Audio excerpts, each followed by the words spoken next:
It was a mix of jeers and cheers that greeted Alberta Premier Danielle Smith at her party convention in Edmonton on the weekend.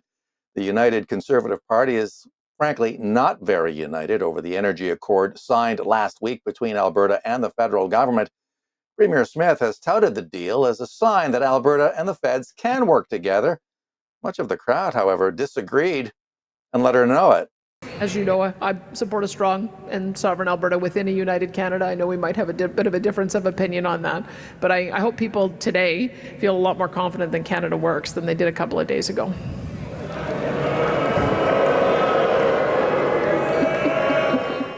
Not a very warm welcome. But not to be deterred by that reaction, Smith insisted Albertans should not give up on Canada, especially after she gained some concessions from the feds aimed at attracting investment towards Alberta's energy sector. Let's listen. I know full well that so many of you here today have been justifiably, like me, frustrated and angry with Ottawa. I get it. I get it. Trust me. I get it. I hear you. We have been abused and taken for granted repeatedly over the past decades. But my friends, let's not throw in the towel and give up on our country just as the battle has turned in our favor and victory is in sight. It is. It is. Not when our fellow Canadians, even those that may support differing political parties, are nonetheless supporting Alberta's vision for a prosperous, energy-rich nation with strong and sovereign provinces, building a Canada we can be proud of again. Now is not the time to give up the fight. Kind of a mixed reaction there. Pro-independence lawyer Jeff Rath has been a harsh critic of the energy agreement signed last week. He was in Edmonton for the convention and will be on hand with his thoughts a few minutes from now. Well, Prime Minister Marc Carney could be forced to sell off his multi-million-dollar stock portfolio. The PM's financial holdings have been under scrutiny by the Commons Ethics Committee over conflict of interest concerns. That story was in Blacklock's Reporter. The Ethics Committee has recommended closing any loopholes in the Conflict of Interest Act that allow Carney to keep his stock holdings, which are now in a blind trust. Carney has about $10 million or so in stock options with Brookfield Corporation, his former employer. While there were a few laughs and some playful jabs at the annual press gallery dinner in Ottawa, after CBC poked fun at Pierre Poilievre, the Conservative leader proved he could dish it out pretty well too. Let's listen. To all the CBC staff who are gathered here today, don't believe what you hear. And by the way, when I speak of CBC staff, I'm not just talking about the PMO comm shop. I'm talking about all of you. I never said I was going to shut down the CBC. I said I was going to defund it, which means that we can find some creative funding methods to keep it going. Like maybe they could move their head office to a Caribbean tax haven so that Brookfield could pay for it. The company might have some spare office space above that bicycle shop in Bermuda. Or another revenue source would be for David Cochrane to start charging for the water he carries for the Liberal Party. Funny, yes, but the best humor has more than a kernel of truth in it. And joining me now is constitutional lawyer Jeff Rath, coming to us from the Calgary area. Welcome, Jeff. Oh, good morning. How are you? Excellent, thank you. Let's talk a little bit about your impressions about what happened on the weekend. You had a mixed bag in terms of your own personal success and your organization, but we can get to that in a minute. But first, overall, how would you say that it went in terms of putting forward your agenda? Oh, I don't even think it was a mixed bag. So out of 9 positions on the board, and of course there's been a lot of propaganda media that's come out and have tried to write stories going the other way. We got 5 out of 9 off of our slate were elected. So we got a majority of the new board positions were people that support independence, like are fervently card-carrying APP members, right? And then of the balance of the board, right, there's at least 3 of them support independence. So, the new directors that have been elected. So, we think that the weekend was an overwhelming success. And then, of course, I kind of had my mic drop moment on Friday night when I went up in front of 4,000 people during a bear pit session where, we're supposed to be asking questions of the Premier. And I said, no, I have a question for the crowd, right? How many people here, after Marc Carney gleefully announced that the MOU for him means a 600% increase in industrial carbon tax for Alberta, how many people here in this room, and then of course everybody starts booing the minute you mention Marc Carney, which is as it should be in Alberta. I said, how many people in this room favor a free and independent Alberta? Stand up, right? And we got over 85% of the entire AGM crowd standing up and cheering and yelling and screaming and applauding for a free and independent Alberta.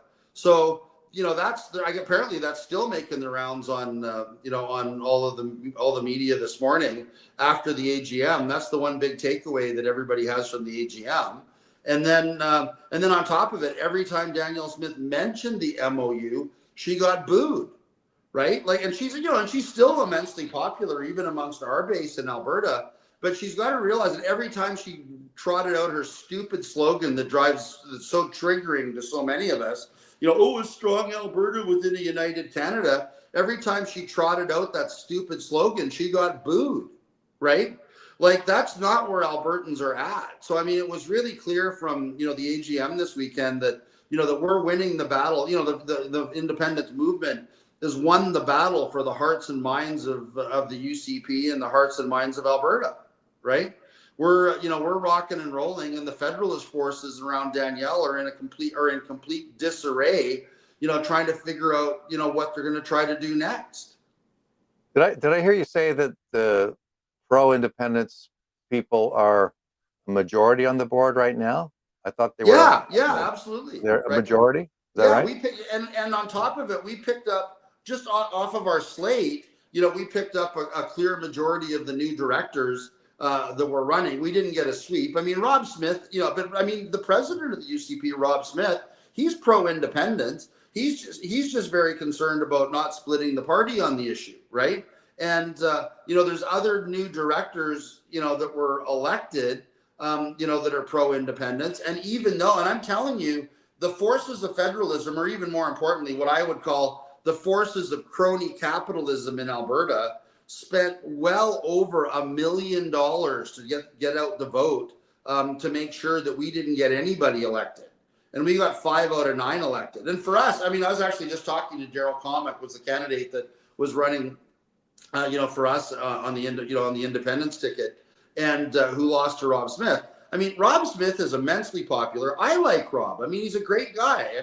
He just screwed us on the whole, having a debate on independence at the AGM thing. So, we thought, okay, well, if you're not gonna support us the way you said that you were going to, we need a new candidate. But Rob's so immensely popular, and he's a really personable guy. We'll still work with Rob. We like Rob, right? He's a good guy, but Rob is pro-independence, right? So it's just a question of how and when we get there as far as Rob is concerned. Right. My understanding, Jeff, is that something like 10 out of the 17 UCP board members have sided with the Premier, who, of course, no, that's 10. Yeah, but again, we picked up votes, right? So at this AGM, and we got we had a majority of the new directors elected, right? So right. And then the question is, okay, they might be siding with the Premier. There's lots of things that I side with the Premier on, right? Okay. Let's face it, she threw a lot of red meat to the base this weekend, right? So, there's a lot of things that we agree with, our movement agrees with the Premier on. She's very popular within our base. There's no denying that. I personally like her on a personal basis. I think on certain policy issues, like the MOU with Carney, she's out to lunch, right?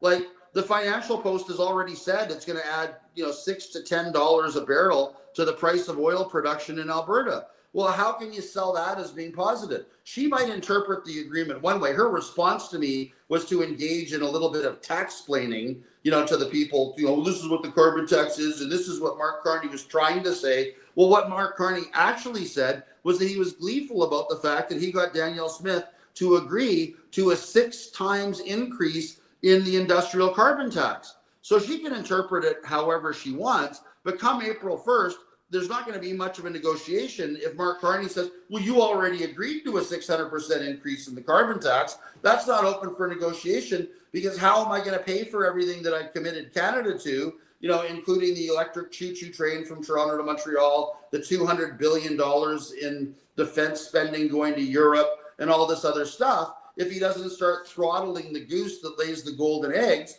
and slapping a massive 600% carbon tax increase on Alberta, right? And even if you only increase the carbon tax from, let's say, $90, which it currently is, to $130, right? That's a 50% increase in the carbon tax, right?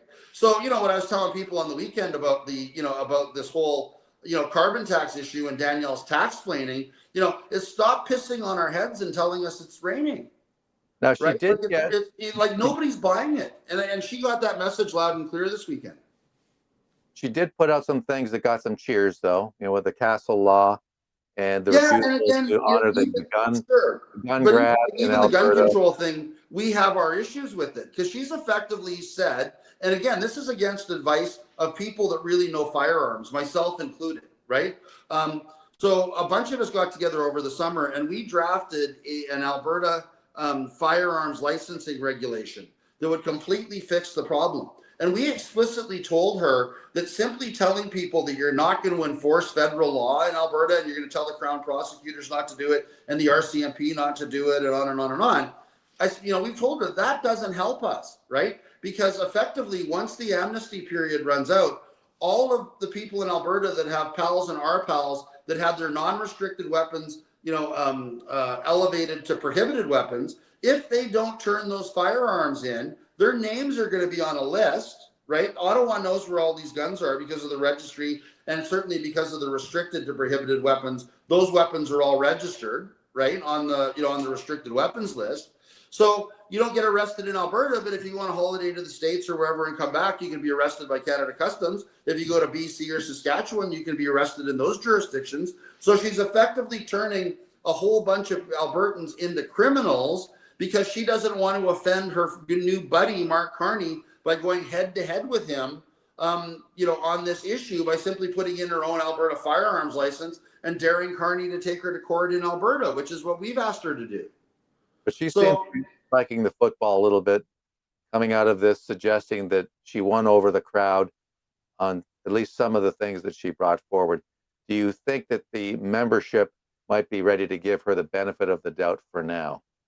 Not on the MOU thing. There's too many people in this province that make their living in and around the oil and gas industry, and then there's too many of us that actually understand, the gun, firearms laws and what it means, for Albertans to be turned into criminals. Effectively, she's saying, oh, it's okay, you guys can all become heroin users, but don't worry, we're not going to enforce the law. That's effectively what she's telling everybody, right? But this is different. This is prohibited firearms, right? So, and this whole Castle Law thing, the only way that Danielle's ever going to have control over the criminal law in Alberta is in a free and independent Alberta. You can't tell me that if somebody breaks into your home and you shoot them with a handgun, because Danielle said it's okay, the RCMP aren't going to seize that handgun, then search your house for every other weapon that's been elevated from restricted or non-restricted to prohibited, seize all your prohibited weapons and charge you. You can't tell me that's not going to happen. So, she just gave 4,000 Albertans some really, really, really bad legal advice. And, so much so, I've got to sit down and actually write something about it and get it published and talk to people about it so we can get her to understand that if she really cared about her base and cared about firearms, she would start issuing provincial licenses as we've asked her to do, because then we'd have a color of right defense. It's like, no, I'm not in possession, of an illegal prohibited weapon. The province has jurisdiction under 9213, exclusive jurisdiction over property and civil rights. And here's my provincial license saying that I can own and utilize these firearms anywhere in the province that it's safe to do so. That's the answer, not the stupid, oh, don't worry about the federal criminal law. You can be criminals and we won't prosecute you. For those of us that are doctors, lawyers, engineers, we have professional associations, we can't afford to be criminalized. And we told this to Danielle over the summer. It's just, again, it's, the people around her. These are the same people that are so dumb that they thought that MOU was a good deal. right? Because seriously, I mean, think about it. Now, Carney doesn't have the votes. Like, he can't get the tanker ban overturned in Parliament. The Bloc will never do it. The NDP won't do it. Elizabeth May won't do it, right? And the question is, will the Conservatives vote with Carney to save his ass on this thing? That's an open question, right? Same thing with the, lifting the emissions cap. Danielle's talking about that like it's a done deal, right? Well, again, you got to pass it in Parliament. Carney has a fractured caucus now over this issue, right? And in fact, I don't know if you saw it the other day. I posted it on my Twitter account, but the federal environment minister responding to Stéphane Gibault, who said, was very upset about Danielle going out in public and saying that the clean electricity regulations are now gone, right? The Minister of Environment said, oh, no, they're not. Alberta has to show us that they have a viable alternative that's going to reduce as much carbon before we free up their electricity markets. So, Danielle's telling everybody all of this stuff that, that she says is true, and all these wonderful things that she claims that she got out of this MOU. And as quick as she opens her mouth, cabinet ministers that are responsible for the federal side of this deal are saying that she's Looney Tunes. Right? So tell me what kind of agreement they have. Right? Yeah. And it seems every time David Eby, the Premier of BC, opens his mouth, he makes matters worse, and he came out and said, well, we might be okay with a pipeline through northern BC as long as you don't lift the ban on tanker traffic. So right. So how do you get how do you get funding for a pipeline if you can't if you've got no ships to load the oil into at the other end of the pipeline, right? I guess maybe get the Americans to do it. Get some right. Americans. I mean, the whole thing is ludicrous. And I mean, Danielle, and her people are really really mad at me today, because I guess last week on a podcast I had a very unfortunate choice of words. I said that this whole MOU and what went on with Marc Carney made Danielle look like a real putz. And I guess the word putz made people really, really angry. I need to find a more polite term. Our Jewish friends know that. But she's been hoodwinked. I mean, she's been absolutely hoodwinked by the federal Liberals. And, and she's running around, yay, major victory for Alberta. So let's just recap. So 600% increase in carbon tax, $10 a barrel on the cost of production of what's already the most expensive oil in the world, and a $50 billion carbon sucking machine, that nobody wants, right? So how is that a major victory when all of the stuff in Alberta... you got to deal with the Indigenous people. You've got to get BC on side. So there's still plenty of hurdles there. And also the timetable, I guess, pushed out potentially to 2040. Oh, yeah, that's the punchline to the whole thing. And boys and girls in Alberta, if you're really, really good boys and girls and you behave yourselves the way that the federal Liberals in Ottawa want you to behave, if you're really, really good boys and girls and continue kowtowing to us the way you're supposed to, maybe, not for sure, but maybe by 2040, if you're good children, we'll let you have a pipeline. I mean, this is the most ridiculous deal that anybody has ever put pen to. And the people that advised Danielle on this, every single one of them should be ashamed of themselves. Right? But again, these are the same people that have advised Danielle to criminalize Alberta gun owners. They all think that they just think they're so clever and they're so smart, when really they're the dumbest people on the planet. But Danielle Smith herself is no dummy, and she thinks it's a good deal. Yeah, but she's fed sound bites, right? Like her stupid slogan, a strong Alberta within a united Canada. That's not a policy, it's a slogan, right? And she just keeps repeating it over and over and over again because people tell her to. I was having a chat the other day with her communications director, when we're talking about the referendum question, and he's going, well, Jeff, the reason that you're in court right now is because you guys are asking a bad question. And I'm like, Matt, stop pretending you know what you're talking about, okay? The question we're asking complies directly with Section 1 Sub 3 of the Clarity Act, which is, the necessary first step for taking Alberta out of Canada.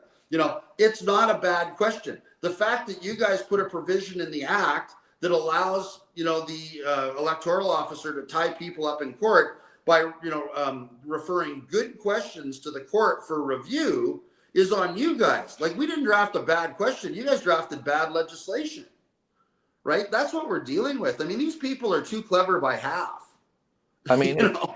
yeah, if you assume that a good chunk of those who do not vote UCP are pro remaining in Canada, then you've got to get a huge majority of the people inside the UCP to vote in favor. Well, if you I mean, if you go back and replay that clip from Friday night, we had 85% of that room standing on their feet and cheering for independence, right? how indicative do you think that was of the total membership?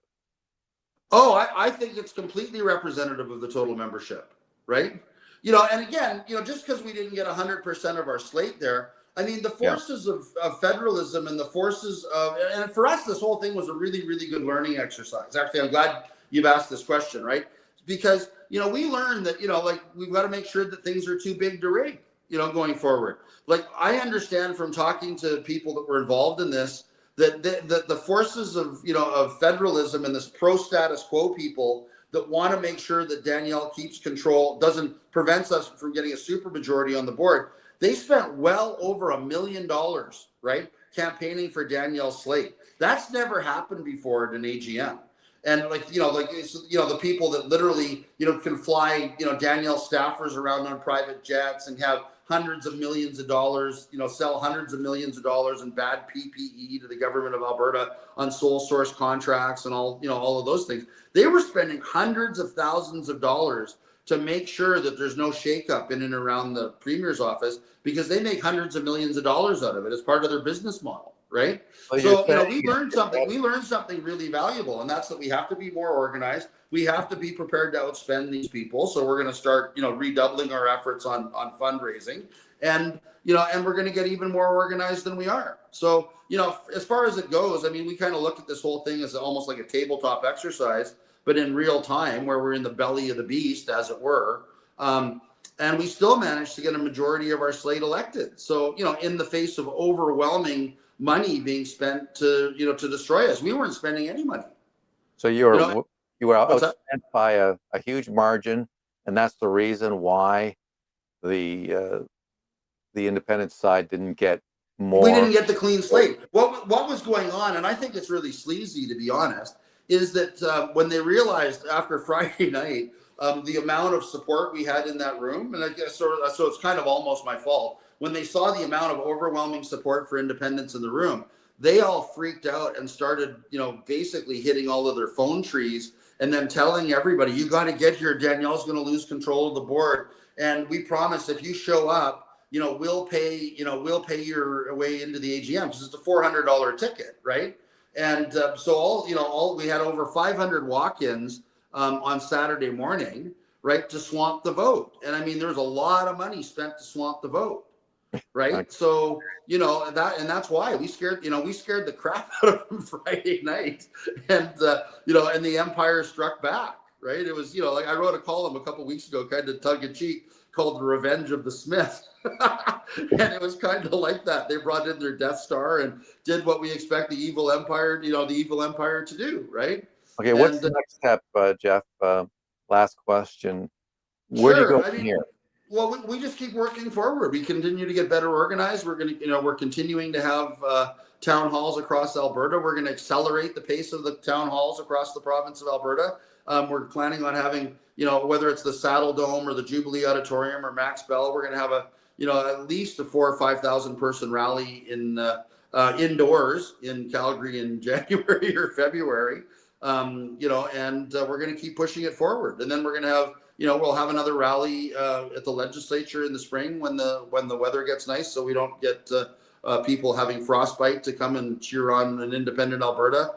And we're just going to keep rocking and rolling and moving it forward. We're going to keep speaking truth to power, and we're going to keep convincing the powers that be that if they want to stay in power, they've got to embrace independence, and they've got to they've got to take the bull by the horns, as it were, and come along with us. Are you going to try to push out Danielle? I mean, again? No, I mean, we love Danielle. Honestly, we all do. I mean, in my heart of hearts, I'd love to see Danielle, lead us into a free and independent Alberta. Am I critical of her? Do I try to speak the truth to her and tell her that she's getting bad advice on a regular basis? Sure. Do I sometimes state things, too strongly? Absolutely. It's my personality. I know I'm an it's my fault, right? I mean, it just is what it is. I need to temper that somewhat, and and I think be a bit more circumspect, in terms of my messaging and my opinions. But am I going to stop criticizing Danielle for bad policies that hurt Alberta? No, of course not. I see that as I see that as important in terms of our movement. But I mean, those are the things that we'll keep moving forward, and as well as trying to support Danielle where we can. She's done a lot of great things. I mean, we're all very happy about getting all of the NDP gay pornography out of our school libraries. Making sure that parents are advised if their children are experiencing mental health issues, and making sure parents are part of the solution and not assumed to be part of the problem, because the NDP and all those supporters think that by definition, every so-called cisgendered couple hates the fact that their children, might be gay, which is nonsense, right? Do we support Danielle and all those things? Of course we do. And we love her for standing up for it. We just want to see her stand up stronger on more issues, right? Like, do we want a public inquiry into the COVID vaccines? Of course we do, right? But of course, all of her people and people that support her are hiding under the desk because they still don't want the truth to come out. Her people still don't want to compensate all of the businesses in Alberta that they illegally shut down during COVID, and the courts have said that they've illegally shut down those businesses. And they're doing nothing about it. So am I going to continue to advocate for those issues? Of course I am, right? But it's not out of animosity towards Danielle. I said I admire and respect Danielle. All right, Jeff, thank you so much for coming on the show. Appreciate it. Sure. All right. Well, thank you. I appreciate it. All right. Jeff Rath. And that is it for this edition of Straight Up. Appreciate you tuning in, my friends. Let's do it again soon, shall we? Bye-bye for now.